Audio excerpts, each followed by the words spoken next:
We're joining you from outside the City Chambers today as part of the continued campaign to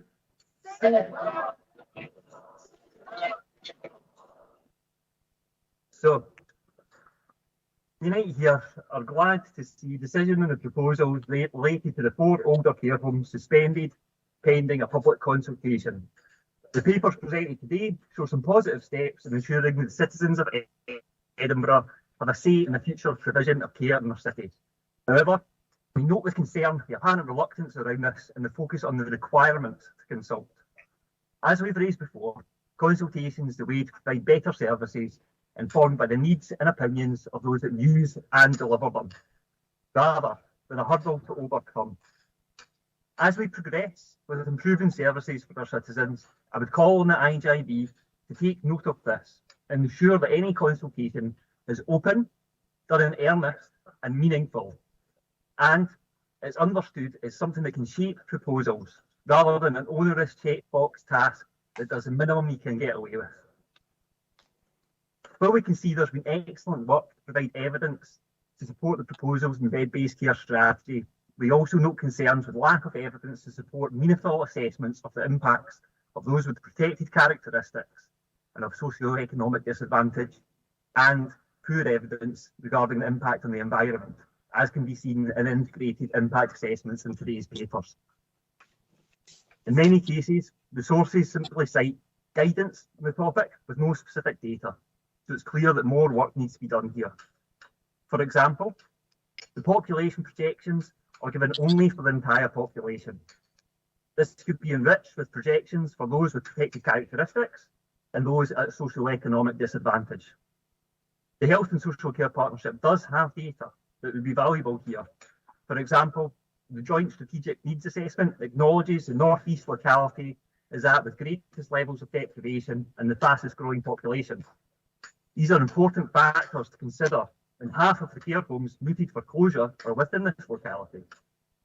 Furthermore, the absence of data on the climate impact, especially considering the request of one of the EIJB members at the last meeting, and the misrepresentation that this would somehow come from consultation, continues to be a source of concern. I'm reassured to hear that these impact assessments are still at draft, and I would call on all members of the EIJB to look for suitable evidence and impact assessment to ensure that we protect the most vulnerable in our society and take cognizance of our responsibilities for the climate challenge, especially in light of COP26.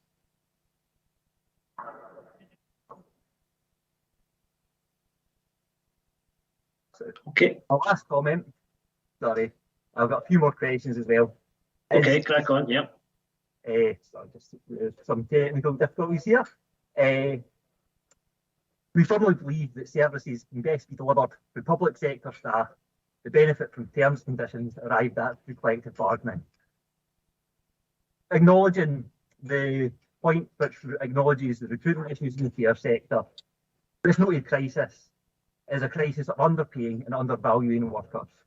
Care staff take an immense responsibility in roles of huge social value, and all too often this is paid for with precarious hours, risks to health and well-being, and a career with little opportunity for progression.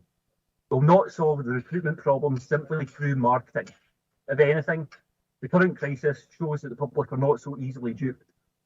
We'll solve this through offering jobs where workers have a fair voice, fair pay, and fair conditions. So it doesn't stand that the partnership simply helps providers recruit to poorly paid and undervalued jobs. So we call on the board to note that any work in this direction should ensure that providers that receive this kind of assistance described in today's papers are doing their bit to provide these fair jobs.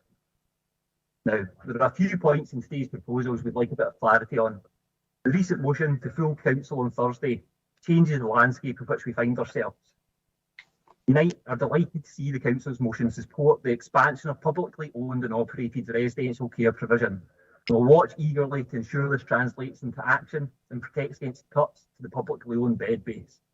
My first question to the board is, what are your reflections on the council's motion and how do you anticipate this will shape the strategy? Secondly, can you clarify the reasons for keeping to the original timescales for the Ferryfield lease, despite the option to extend for a year and what consequences actually using this time for the extension would have.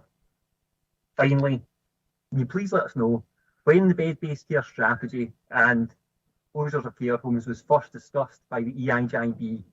When would the members of the professional advisory group have first seen these plans? Thank you. Okay, thank you. Thanks very much, Graeme. Not easy